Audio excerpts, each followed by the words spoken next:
السلام عليكم ورحمة الله وبركاته. الحمد لله نحمده ونستعينه ونستغفره ونعوذ بالله من شرور أنفسنا وسيئات أعمالنا من يهده الله فلا مضل له ومن يضلله فلن تجد له وليا مرشدا ثم نصلي ونسلم على من لا نبي بعده محمد ابن عبد الله صلوات الله وسلامه عليه. عباد الله الكرام، أوصيكم ونفسي بتقوى الله عز وجل. بإذنه تعالى olunaku olwaleero tugenda kubeera nga twejjukanya ku birrul walidain. Mu lulimi Oluganda kye tuyita okuyisa obulungi abazadde oba okugondera abazadde, era wasiyatul arham, n'okubeera nga tuyunga eŋŋanda. Ensonga ezo bbiri nsonga nkulu nnyo. Allah subhanahu wa ta'ala w'ekitiibwa agamba mu Qur'ani ekitiibwa Suratu Nisa aya esooka, Allah subhanahu wa ta'ala atugamba nti ya ayyuhan nas, abange mu abaana Adamu, wano koowoola kubuna inze naawe, ittaqu rabbakum alladhi khalaqakum min nafsi wahida, mubeere nga mutya omulezi wammwe alladhi khalaqakum, eyabeera nga abatonda min nafsi wahida,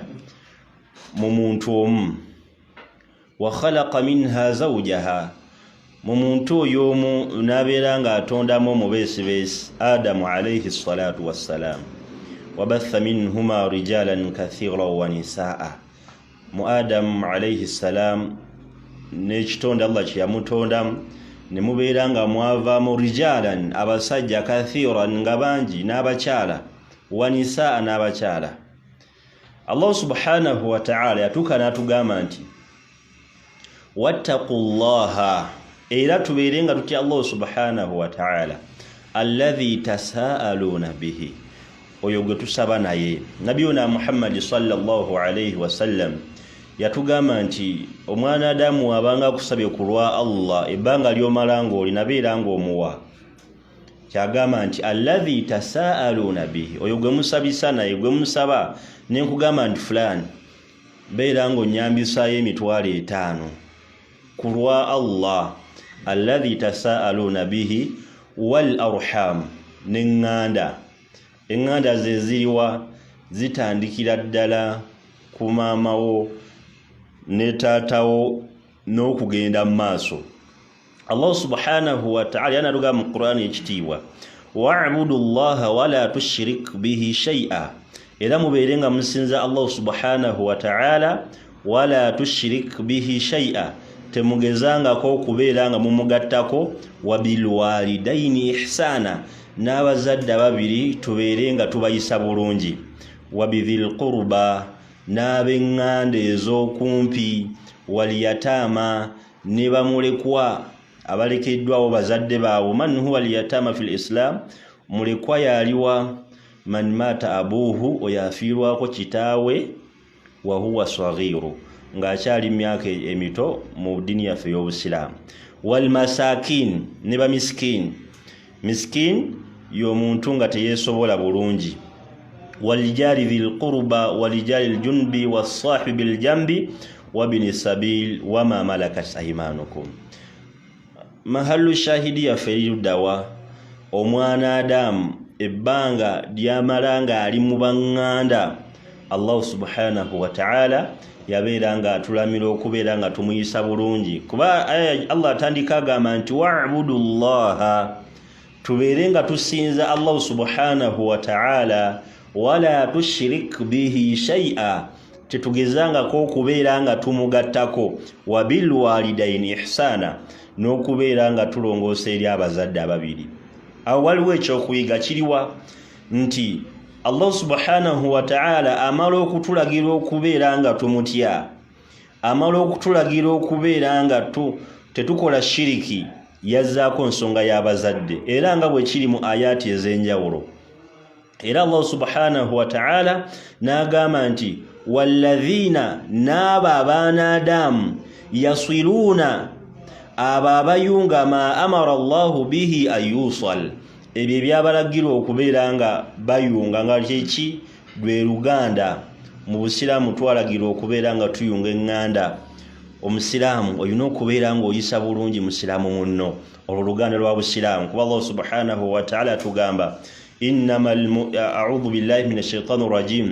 innamal mu'minuna ikhwa ebbanga lyomala nga olina shahada ono Muhammadi ono Fatima ono Isa ono Maryam innamal mu'minuna ikhwa tubeera ba luganda olwe luganda olusookerwako ddala fa aslihu bayna akhwaykum tubeere nga tulongoosa oluganda lwaffe olwo oluli wakati wange ne musiraamu munno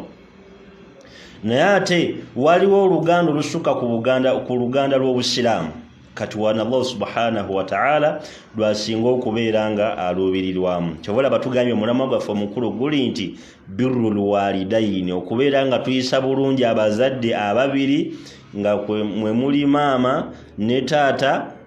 oba mami oba ne dadi oba abi wa ummi wa ma shabaha dhalika min al asma nebifanaga mumanya ge tubayita bal al ahamu wal muhim ekisingo bere ekikulu kiri nti okuyisa obulungi abazadde wasiyatul arham n'okubeera nga tuyunga eŋŋanda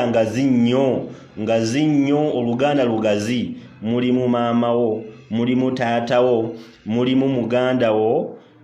mugandawo omuwala n'omulenzi ne mubeeramu bajjajjaabo bakojjaabo bonna gomanyi nti no wa luganda la budda lana annusila bainahuma tuteekeddwa okubeera nga tuyunga oluganda wakati waabwe era Allah subhanahu wa ta'ala mu Qur'ani ekitiibwa waqada rabbuka alla ta'udu ay amara ahwa hakama yabeera nga Allah subhanahu wa ta'ala atulagira era abeera nga akiramula alla ta'budu okubaako na kintu kyonna nga tetulina kubaako na kyonna kye tusinza okujjako Allah subhanahu wa ta'ala illa iyyahu okujjako ye wabilwalidaini ihsana ne maama ne taata tubeere nga tubayisa bulungi imma yabilughanna indaka alkibara ahaduhuma nomata omu kuba akaddiye oba bombiriri bali mu myaka gya kikadde nga bakaddiye Allah subhanahu wa ta'ala yatugamba ntuteekeddwa okubeera nga tubayisa bulungi ebbanga lyotandikira okutegeera nti ono maama ono taata mpaka Allah subhanahu wa ta'ala waleeta embeera nga akujjuludde akujje mu bulamu obw'ensi tumusaba Allah subhanahu wa ta'ala abeere nga atuwa okuyisa obulungi abazadde abaatuzaala aw kilahuma eitha omu yakaddiye oba bombiriri Allah n'agamba nti fala taqul lahuma uffi togezangako n'oyogera ekigambo kyonna eky'okubakkakkanya ekiyinza okubeera nga kibanyiiza ekiyinza okuleetawo embeera maama oba taata n'anyinga fala taqul lahuma uffi wala tanharuhuma waqul lahuma qawlan karima tobaboggolera tobakambuwalira era obeere ng'obagamba ebigambo ebyebitiibwa lwaki lwa nsonga baneeno bazadde Allah subhanahu wa ta'ala yabeera nga abawa ekitiibwa kyabwe Allah n'agenda maaso n'agamba nti wakhfid lahuma beera nga wekkakkanya weetoowaza gye bali nga weetoowaza ki janaha Allah subhanahu wa ta'ala yakozesa lafugo y'ebiwawaatiro kubanga ekinyonyi kyonna tekisobola kubuuka okujja nga kimaze okubeera nga kisitula ebiwawaatiro byakyo waggulu naye Allah subhanahu wa ta'ala agamba nti wakhfid lahuma janaha dhulli min arrahma ate kuno okwekkakkanya kw'olina okubeera nga weekakkanya maaso gaabwe sikwekkakkanya kwa kubabba lianna min al-imkan kisobokera ddala omwana Adamu okubeera nga yekkakkanya mu maaso g'abazadde be naye ng'ayagala kubeera nga ababba ng'ayagala kubeera nga abafera ng'ayagala kubeera nga abaako ekikyamu kyakola Allah kyeyava agamba nti min arrahma ng'okwetoowaza okwo kwa kusaasira gye bali waqul era obeere ng'ogamba n'edduwa eno rabbi irhamhuma ay Allah subhanahu wa ta'ala beera ng'osaasira mama ne taata kama rabbayani saghira nga we bandera nga nkyali muto as-su'ali ekibuuzo kijja muntu ne yeebuuza abaffe kuba Allah subhanahu wa ta'ala atulagidde waqul waqul era beera ng'ogamba rabbi irhamhuma ay Allah subhanahu wa ta'ala beera ng'osaasira maama ne taata kama rabbayani saghira nga we bandera nga nkyali muto. As-su'al ekibuuzo kiri nti abaffe maama oba taata si musiraamu, abaffe nteekeddwa okubeera nga naye musabire ng'edduwa eno? Ansa eri nti la, tokkirizibwa kubeera ng'omusabira. Edduwa gy'oyinza okubeera ng'omusabira edduwa emu yokka ey'okubeera ng'osaba Allah subhanahu wa ta'ala abeere ng'amuwa hidaaya, abeere ng'amuluŋŋamya nga Nabi waffe Muhammad sallallahu alayhi wasallam bwe yakolanga da'wa ku taata w'omuto abeere ng'asiramuka olw'okutuusa hatta lwe yabeera ng'afa n'abeera nga teyasiramuka. Kuba Abu Talib bwe yali agenda okufa yagamba nti lawla al-malama, singa sitidde kubeera nga nenyezebwa au hidharatul masabba oba okutya okubeera nga nvumibwa, kwegamba ye teyagana kusiramuka lwakuba nti yategera dini ya Nabi Muhammad sallallahu alayhi wasallam, wabula ensonga ze yawa yezamutisa okubeera nga asiramuka yata kunenyezebwa abantu bakika ngero omuntu bona musanga natyo okubeera nga akola ibada, omuntu natyo okubeera nga akuza ekirevu, bantu banada batya nga nkuzizza ekirevu, omuntu natyo okubeera nga akendeza engoye ze, abantu banada batya nga nkuzizza nga nkendezeza engoye n'ebifaanaganako webityo. Kyagamba nti lawla al-malama, singa saatya kubeera nga Abu Talib yabyogera ala firashil maut ngali kuliyagana kubeera nga afanga bigamba Nabi waffe Muhammad sallallahu alayhi wasallam. Lawla al-malama, singa sitidde kubeera nga nenyezebwa na kubeera nga ndidde olukwe mu bajjajjange au hidharatu masabba oba okutya okubeera nga bagenda kubeera nga banvuma bangi erinnya lyange ligenda kubeera nga lya wansi nga ndi munyoomeefu, lawajadtani nandibadde nga sam'an au muti'an lihadhihi mubina, nga ndi mugonvu nnyo nga ndi muwulize nnyo ery'eddiini n'ey'obusiraamu. Lidhalika ekyo kikuwa ekyokuyiga nti oyinza okubeera ng'olina omuzadde, ayinza okubeera maama, ayinza okubeera taata oba owooluganda yenna, innaka la tahdi man ahbabta, togenda kaka muntu kubeera nga ayingira busiraamu. Allah subhanahu wa ta'ala yakola ki? Yasiramula. Ekituteewo kyekiriwa edduwa egamba nti rabbi ghfirli, ay Allah beera ng'onsonyiwa, walwalidayya ne bazadde bange, warhamhuma era obeere ng'obasaasira, kama rabbayani saghira nga yebandira nga nkyali muto, ekola ku bazadde abasiraamu. Omuzadde nga yatola shahada n'afa nga musiraamu, awo obeera ng'omukola ki? Omusabira. Naye ebbanga lyamala nga si musiraamu, la yajibu laka an tad'u lahu aw laha, tokkirizibwa kubeera nga omusabira, kabeere maama, kabeere taata. Hatta omuntu ne waabeera afudde nga si musiraamu naye nga tomulinaako luganda, kuba tutera obeera social media ku Facebook, WhatsApp, Instagram, Twitter, gyemikutu bwe gityo, ne bagamba nti fulani yafudde, oli n'agamba yi Allah musaasire, fahadha haramun ala almu'minina, tekikirizibwa eri omukkiriza yenna. Lwaki tulikweza ensonga? Abazadde abatuzaala nsonga nkulu nnyo, naye tulinako ekkomo we tulina okubeera nga tukoma. Allah subhanahu wa ta'ala yagamba mu Qur'ani ekitiibwa ng'agamba Nabi waffe Muhammad sallallahu alayhi wasallam fi surati Tauba, yamugamba nti ma kaana linnabiyyi, tekigwanidde, tekiri eri nabbi, walladhina amanu, n'abakkiriza, almu'minina abakkiriza abalina shahada, ay yastaghfiru lilmushrikin,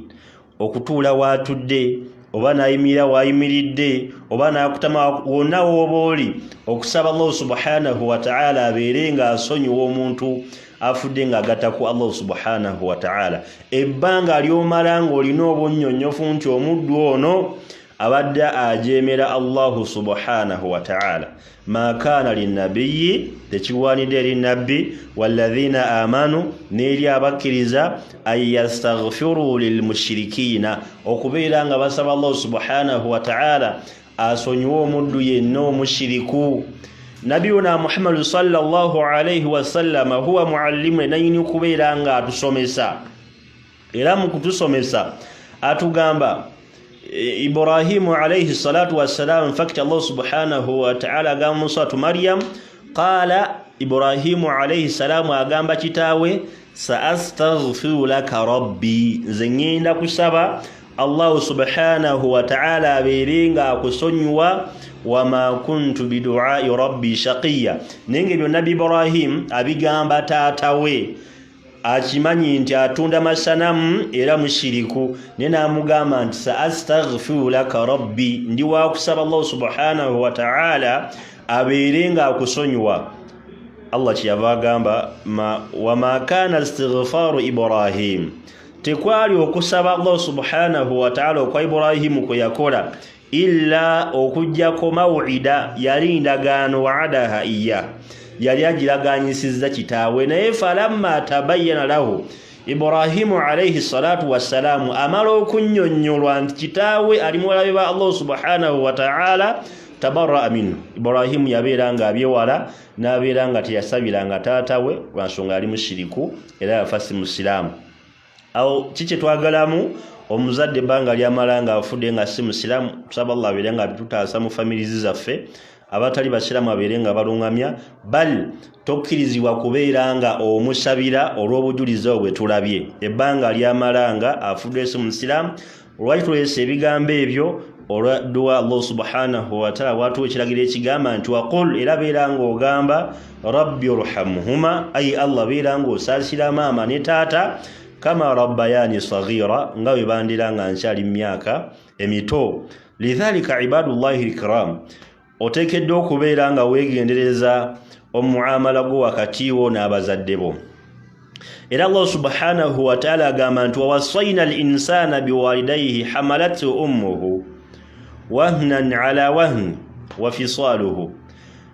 Allah subhanahu wa ta'ala yatulamira okubeera nga tuyisa bulungi maama ne taata ne ate najja alondobayo maama olw'emirimu ate ye gyakola okusinga ku taata saba Allah subhanahu wa ta'ala abeerenga atuwa okugondera abazadde baffe mu butuufu bw'okubagondera lwansonga nabiyuna Muhammad sallallahu alayhi wasallam atugamba nti aljanna ejjana gye tulunkanira gye tufuba n'okubeera nga tufuna gye tukolerera nobeera ng'osaala n'osiiba n'osaddaaka oba muwalimu n'osomesa ku lwa Allah tahta aqdami ummahati eri wansi oba eri mu buvunaanyizibwa bw'abannyaffe era bo basahaba bwe baafiirwanga omuzadde yenna ng'agamba nti omulyango omumiryango gijja n'ogumu gumaze okubeera nga guggalwa bw'aba asigazaawo gumu n'abeera nga hamada bw'abeera nga tewali n'omu n'abeera nga akaba nga bo kyekibakaabya nga laba omulyango ko oba oliawo ko yandiitidde okubeera nga ayingira ejjana bighayri hisaabin wala sabiqul adhaabi wala nga gubeera ngugaddwa era nabiyuna Muhammad sallallahu alayhi wasallam atugamba hadithi ya abi Abdurrahman Abdullah ibn Mas'ud radiyallahu anhu atugamba qala Mas'ud ibn Mas'ud atugamba sa'altu an-nabiy sallallahu alayhi wasallam namubuza omubaka wa Allah subhanahu wa ta'ala Allah subhanahu wa ta'ala berenga asima ku ye ayyul amal ahabbu ila Allah ta'ala mulimu ki ogusinga okubeera nga gwagalwa mu maaso ga Allah subhanahu wa ta'ala olire ebibuuzo bannabi babuuzanga basahaba babuuzanga nabbi gwe buuze bw'oba olina omumanyinza mubuuza kibuuzo ki nkoze ntyo gaggawala nkoze ntya kino naye babuuzanga ebibuuzo ebigasa eddiini yaabwe amugamba mulimu ki gwe nnyinza okukola nga Allah subhanahu wa ta'ala agwagala qala nabi kyava amugamba as-salatu ala waqtiha okubeera ng'osaala esswala mu budde bwayo nga Allah subhanahu wa ta'ala yatugamba nti hafidhu ala salawati was salatu al-wusta qumu lillahi qanitillah Allah subhanahu wa ta'ala yatugamba nti inna salata kanat ala almu'minina kitaban mawquta mazime swala yalalikibwa eri abakkiriza okuva edda nedda naye ng'eriko obudde bwayo obumanyikiddwa obuli specific nti kati saawa bweziti oba budde bwebuti bera bwa salatu bweti kati kyava mugamba nti as-salatu ala waqtiha eswala omuntu okubeera nga agisayira mu budde bwayo obutuufu namugamba nti qultu thumma ay bwenva kuswala nzizeeko ki nabbi namugamba nti birrul walidain okubeera nga oyisa bulungi maama ne taata okubeera nga oyisa bulungi abazadde ababiri thumma qultu saba namubuuza nti ya rasulallah bwe mala okuyisa obulungi abazadde ababiri namugamba nti wal jihadu fi sabilillah n'okubeera nga olwana mu kkubo lya Allah subhanahu wa ta'ala ebyo byonna nabbi waffe Muhammad sallallahu alayhi wasallam abigamba sahaba ne twagalamu omulimu gumu era nga nabbi yagufuula omulimu ogwokubiri birrul walidain okubeera nga ayisa bulungi abazadde be ababiri kiraga nti no nsonga nkulu mu dini yaffe ey'obusiraamu era owekitiibwa nabbi waffe Muhammad sallallahu alayhi wasallam agamba era nga hadithi bakwabi radiyallahu anhu agamba nti man kana yu'minu billahi wal yawmil akhir omwana adamu yenna akkiririza mu Allah subhanahu wa ta'ala n'olunaku olw'enkomerero falyukrim dayfahu abeere nga agulumiza omugenyi we bw'oba olina omuntu gw'okyazizza muganda wo si muganda wo wa Luganda si wa Luganda n'ebifanaganako webityo oteekeddwa okubeera nga omuwa respectinga omugenyi bwekabeera kajuisi n'okamukubira bwegabeera mazzi n'ogamuwa buli kimu n'omuyisanga omugenyi era nabbi n'addamu n'agamba nti waman kana yu'minu billahi wal yawmil akhir n'omwana adamu akkiririza mu Allah subhanahu wa ta'ala n'olunaku olw'enkomerero falyasilu rahma abeere nga ayunga oluganda basiramu oluganda nsonga nkulu nnyo tuteekeddwa obbeera nga tuluyunga tuteekeddwa obbeera nga tulwegendereza mu maaso ga Allah subhanahu wa ta'ala waman kana yu'minu billahi wal yawmil akhir falyaqul khayran aw liyasmut yani omuntu akkiriza mu Allah subhanahu wa ta'ala n'olunaku lw'enkomerero falyaqul khayran ayogere ebirungi byereere aw liyasmut oba abeere nga asirika mu hadithi tubadde twagalamu ki falyasilu arrahima abeere nga ayunga oluganda weebuuze baganda boolina bameka b'okwatagana nabo oba oli mu bano bagamba nti nze binganda nabivaako fahadha la yambaghi limuslimin ekyo tekigwanidde eri omusiraamu yenna era hadithi yako nabbi waffe Muhammad sallallahu alayhi wasallam agamba inna allaha ta'ala mazima Allah subhanahu wa ta'ala khalaqa al-khalqu yabeera nga atonda ebitonde byonna hatta idha faragha minhum okutuusa lebyabeera nga byonna bimaliza okubeera nga abitonda qamati rahim amala okuba nti namaze okulutonda ffenna abali mu nsi ne lubeera nga oluganda lwayimirira faqalat ne lugamba hadha muqamu al-aidhu oluganda lwabeera nga lwayimirira maaso ga Allah subhanahu wa ta'ala ne lubeera nga birwawera maaso g'owekitiibwa Allah subhanahu wa ta'ala naye nga mukyo oluganda omwana adamu yenna abeera alumenyeewo abeera akutte ku waya eya red abeera akutte ku nsonga enkakali nnyo mu bulamu bwe era kyova olaba bano bannakoowa eŋŋanda bano simayanga seetaga kumanya baŋŋanda n'abafanaganako we batyo bawangaalira mu bulamu obwakanyigo Allah subhanahu wa ta'ala bwabeera nga abataddemu era nabbi waffe Muhammad sallallahu alayhi wasallam yagamba nti raghima anfu rajulun ennyindo y'omwana adamu ebeere nga erwala thumma raghima nabbi n'abeera nga akiddamu emirundi 3 n'agamba nti man adraka abawayhi inda al-kibari oyo asangibwawo bazadde be ng'ali mu myaka egy'obukulu yaani oli muntu mukulu bazadde bo weebali oba omukubo au kilahum oba bombiriri falam yadkhulu aljanna notayingira jjana ishadha weebuuze maama ne taata weebali ate n'obeera nga toyingira jjana saba Allah subhanahu wa ta'ala abeere nga kitutaasa okubeera nga tuziizibwako ejjana ate nga bazadde baffe weebali era wekitibwa Nabi Muhammad sallallahu alayhi wasallam yagamba man ahabba omwana adamu yenna yagala ayubisita lahu fi rizqihi okubeera nga agaziyizibwa riziki ye, yaani n'obeera nga obadde ofuna riziki ntono naye ng'oyagala kubeera ng'oyongerako. wayunsa lahu fi atharihi falyaslu rahima, omwana adamu yabeere nga bw'oba oyagala Allah subhanahu wa ta'ala okubeera nga akwongera mu nfunayo, beera ng'oyunga oluganda. Tekigasa kubeera ng'olina ab'emikwano mingi nnyo, bwe mugenda mu ziwoteeri bakimanyi gwasasula, bwe mubeera nga mulina we muli wonna embeera abavubuka gye bawangairamu n'abasajja abakulu, naye nga tofuddeeyo ku baŋŋanda, tolina kyofunamu than kyobeera otadde mu famire yo. Omuntu ayinza okwebuuza, nze ndi musiraamu nga twakirabyeko emabega, lwakuba twakirayo ku mbeera ng'omwana Adamu abadde afudde, abaffe musabira simusabira, twagirabye ansa tokkiriza kubeera ng'omusabira ebbanga lyamala ng'afudde nga si musiraamu, however much okkirizibwa okubeera ng'oziika. Naye ekibuuzo kiri nti maama oba taata oba jjajja oba ssenga oba kkojja si musiraamu naye yaninako obuvunaanyizibwa, abaffe mpangaala ntya naye, mweyisizaako ntya? Allah subhanahu wa ta'ala aluga mu Qur'an y'ekitiibwa tugamba nti nno yatulambira okubeera nga tuyisa bulungi abazadde ababiri. Yatugamba nti wa in jahadaka ala an tushrika bima laysa laka bihi ilm. Allah atulambira okubeera nga tuyisa bulungi abazadde, naye singa maama oba taata ajja n'akugamba nti ya fulan ibn fulan mutabani wange, kakati ekiriwo okubeera nga oyita obulungi senior 4 oba senior 6 oba university, twetaaga okugenda okukwatako mu bibbo. Oba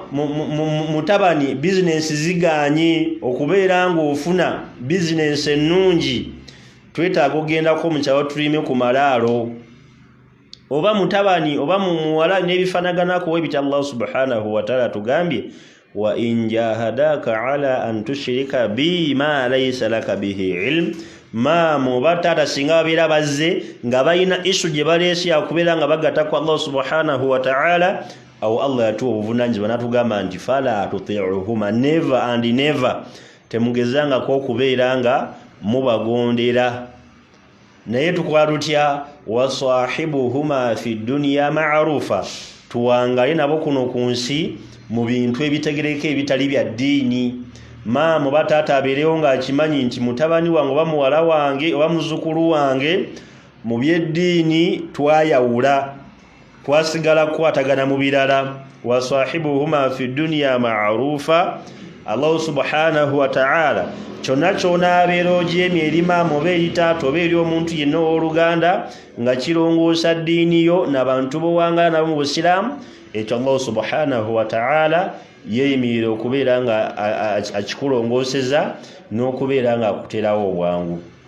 Naye singa ogonda, lianna fi lislaamu la ta'atu al-abdi fi ma'asiyati llah, tetukkirizibwa kubeera nga tugondera ekitonde kyonna mu kubeera nga tujeemera Allah subhanahu wa ta'ala. Omuntu ne waabeera mugagga nga alina isu gy'agamba nga si ya busiraamu, labudde oteekeddwa okubeera ng'onywera, oteekeddwa okubeera ng'oyimirira ku magulu g'omugambe nti la, eno ensonga sikkirizibwa kubeera nga ngikola lwa nsonga nze ndi musiraamu era obusiraamu bunsomesa bwe buti na bwe buti. Naye bw'onaasirika n'obeera nga Ssekibotte n'osirika busirisi,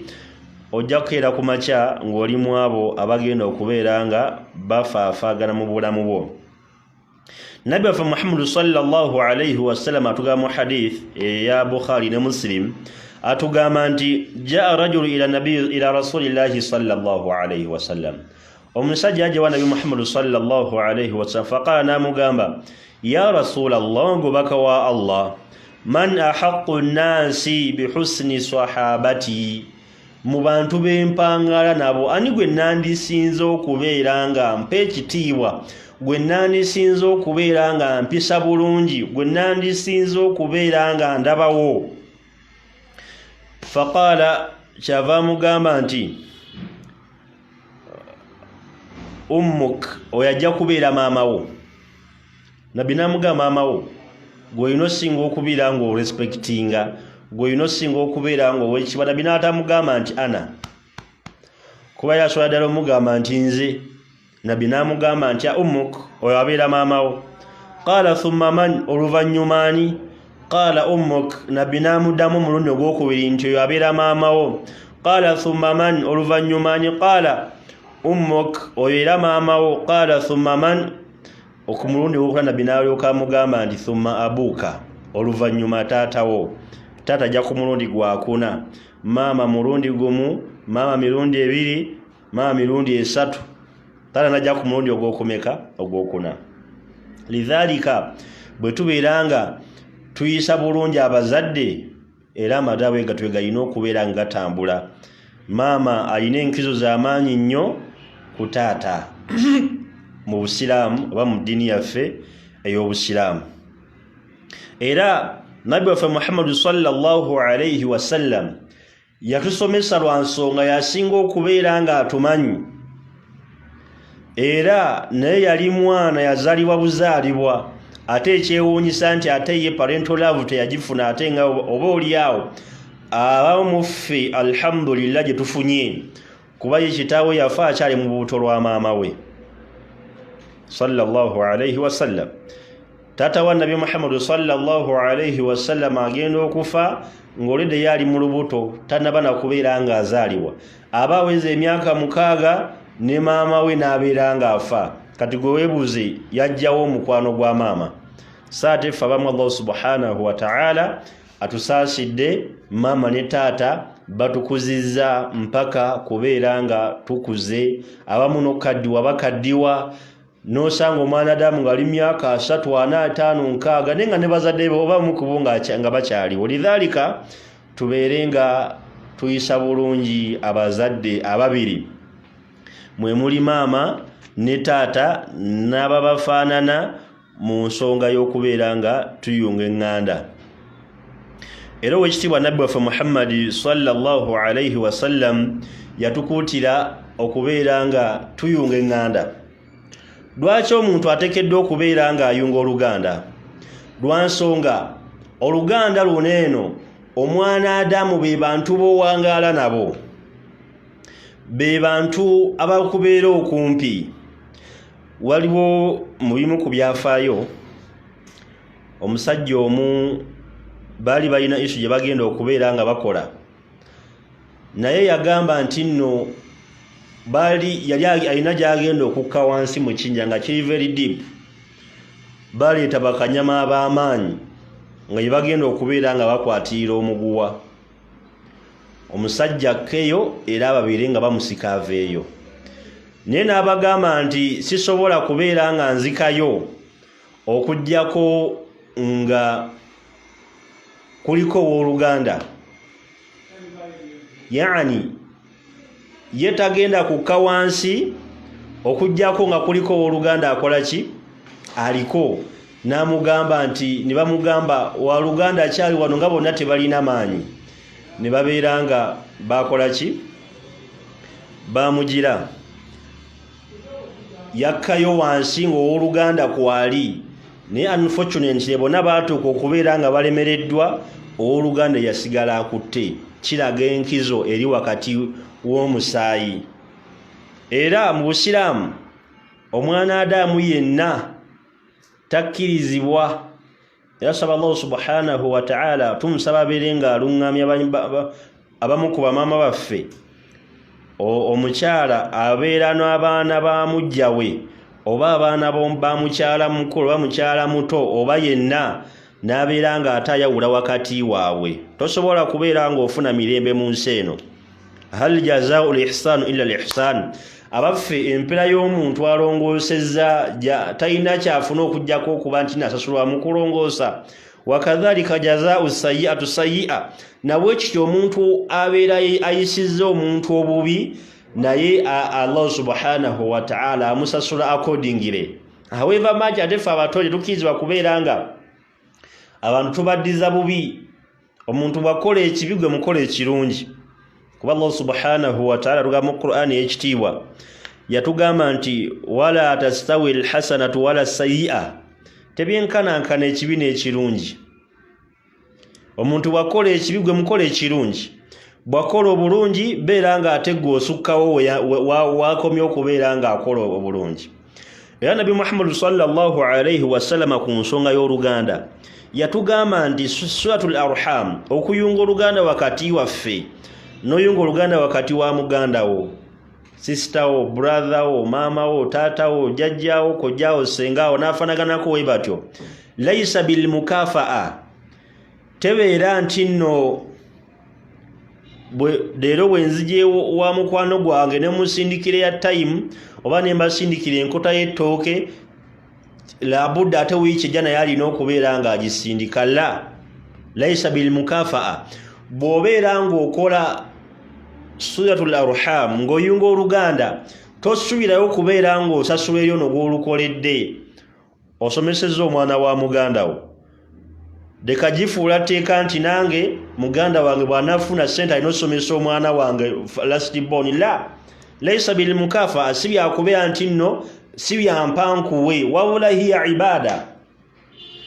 Kati omuntu asobola okwebuuza, nina muganda wange naye ye ampisa bubi, abaffe nzikirizibwa okubeera nga nnyunga oluganda wakati wange naye ye oteekeddwa okubeera ng'oyunga oluganda wakati wo ne muganda wo. Lwaki? Lwa nsonga suratul arham, okuyunga oluganda wakati wo ne muganda wo nga waliwo ateekawo embiranye ng'ono gw'oyunga naye ateekawo embeera enzibu, awo wewali suratul arham entuufu, wewali okuyunga oluganda okutuufu. Lwaki? Teriyo kintu Allah subhanahu wa ta'ala kiyateekako jjana okujjako nga kirimu obuzibu, okujjako nga kirimu obukaawo eri omwana Adamu. Muganda wayinza okubeera ng'akuloga, ayinza okubeera ng'alina fitina, ayinza okubeera ng'akola biki, naye ebbanga lyamalanga muganda wo, oteekeddwa okubeera ng'oyunga oluganda. Ittafaqa al-ulama ala hadha, amanyi bakyegattako, wabula olina kumanya nti omuddo ono mu mbeera eno yeeyisa bw'ati kuba Allah subhanahu wa ta'ala yatutonda nga tuli banjawulo nnyo. Allah tutonda nga tuli banjawulo. Omuganda alina olugero olugamba nti enda muwogo efulumyawo manaakaawa,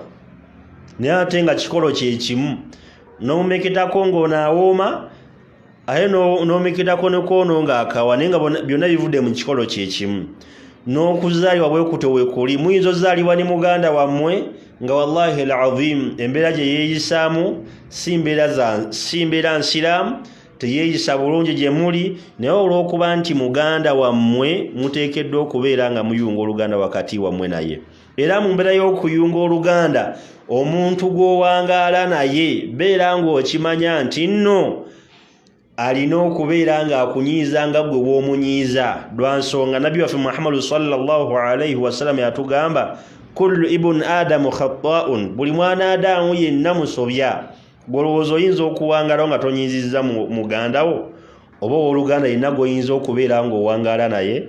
naye omusobya asinga we yabeera yeetonze. Lidhalika bw'oba olina owooluganda gw'olina munyiizaganye, khayruhuma, asinga okubeera omulungi kummwe alladhi yabda'u bisalaam, oba gwe banyiizizza oba hakki yabaddeyo gwe asinga okubeera ow'ekitiibwa mu maaso ga Allah subhanahu wa ta'ala, akeera ku makya n'ogamba nti assalaamu alaikum wa rahmatullahi wa barakatuh, muganda wange beera ng'onsonyiwa, nakusobya, nkusaba obeere ng'onsonyiwa lwa nsonga nakikolanga mutonde nali simanyi. Wabula mwenna bwe musirika ne musigala mu mbeera y'okubeera nga munyiiziganye, gy'emisango gye musigala nga mufuna mu maaso ga Allah subhanahu wa ta'ala ow'ekitiibwa. Lwaki? Allah subhanahu wa ta'ala yatulamira kubeera nga tuyisanganya bulungi. Era ne mu luganda lwennyini olwo muntu obangako Allah subhanahu wa ta'ala ng'alina waakutuusizza, laysa min al-adabi, si kya mu mpisa okubeera ng'osembyayo ab'eŋŋanda. Era tukyali ne mu bannabbi bennyini, nala nabbi waffe Muhammadi, la nabbi Musa alayhi salatu wassalaam bwe yali yasabira obwannabbi muganda we, Allah subhanahu wa ta'ala tugamba nti Haruna akhi. Nabbi Musa alayhi salaam ye kennyini yagamba nti Haruna, oyo Haruna akhi, muganda wange mumanyi. olaba nabbi bwasabidde muganda wo obwannabbi naye ate bameka muffe bw'otuukako wootuuse ate toyagala muganda wabeere ng'atuukawo fahatha haram wala yambaghi limuslimin tekigwanidde eri omusiraamu yenna